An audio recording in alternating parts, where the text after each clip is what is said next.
राधा वल्लभ श्री हरिवंश महाराज जी, आपके चरणों में दंडवत प्रणाम। गुरुदेव भगवान, आपके श्रीमुख से एकांतिक में कई बार सुना है कि भगवत प्राप्ति के मार्ग पर चलने हैं तो अपने आप को मरा हुआ मान लो। गुरुदेव, अपने आप को मरा हुआ कैसे माने महाराज जी? इसका तात्पर्य महाराज जी।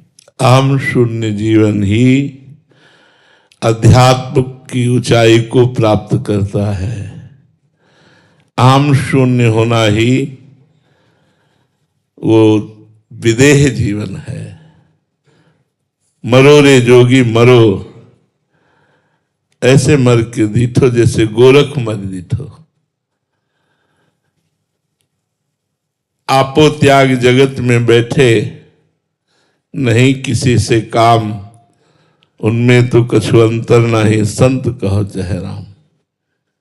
मन मारिया तन वश में की ना, हुआ भरम सब दूर, बाहर से कछ दिखत नाही, अंदर चमके नूर। आपो त्याग जगत में बैठे, नहीं किसी से काम, उनमें तो कछु अंतर नाही, संत कहो चाहे राम। जो संपूर्ण संसार के भोगों से विरक्त हो चुका है, निर्विणस्य विरक्तस्य पुरुषस्योक्त वेदिनः मनस्त्यजति दौरात्म्यम चिंतितस्यानुचिंतया। जो समस्त भोगों से विरक्त हो चुका है, शब्द स्पर्श रूप रसगंध, जिसने संसार के नानात्व का चिंतन त्याग दिया है, गुरुदेव, सदगुरुदेव, संतजन, शास्त्र, इनके उपदेशों को भली भांति हृदयंगम करके निश्चित कर लिया है कि आत्म स्वरूप ही सत्य है और ये तीनों देह और इनका विलास असत्य है। इसलिए वो असत्य से मन को हटाकर सत्य स्वरूप आत्म स्वरूप श्री भगवान में या अपने आत्मा में स्थित कर दिया है।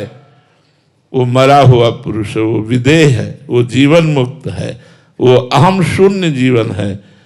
जब तक विषयों का चिंतन होता है, भोगों के भोगने में सुख है, तब तक ये जीवन नहीं।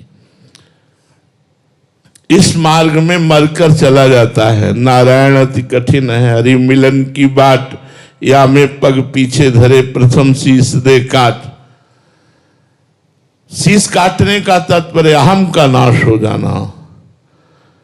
शास्त्र और गुरु की आज्ञा में अनुकूलता प्रतिकूलता, मान अपमान, सुख दुख, निंदा स्तुति, इसको समान सहते हुए चलना, यही है अमृतमय जीवन।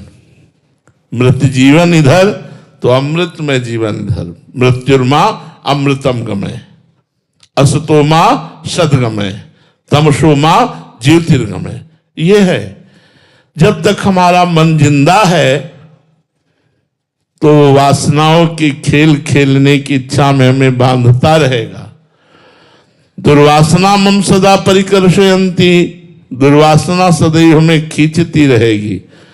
जब तक दुर्वासना के खेल खेलते रहेंगे तो उपासना परिपक्व नहीं होगी। वासनाएं नष्ट हुए बिना कोई उपासना की स्थिति नहीं प्राप्त करता। चाहे वो भगवत प्रेममयी उपासना हो, चाहे वो ज्ञानमयी उपासना हो, दोनों के द्वारा एक ही तत्व का अनुभव होता है। इसलिए मरने का तात्पर्य है संकल्प रहित मन, भगवत चिंतन परायण चित्त। भगवत चरणारविंद में ही सुख है, आत्म सुख ही सत्य है, ये निश्चय। और अहंकार का शुद्ध मय में या भगवान के चरणों में समर्पित हो जाना, यही तात्पर्य है।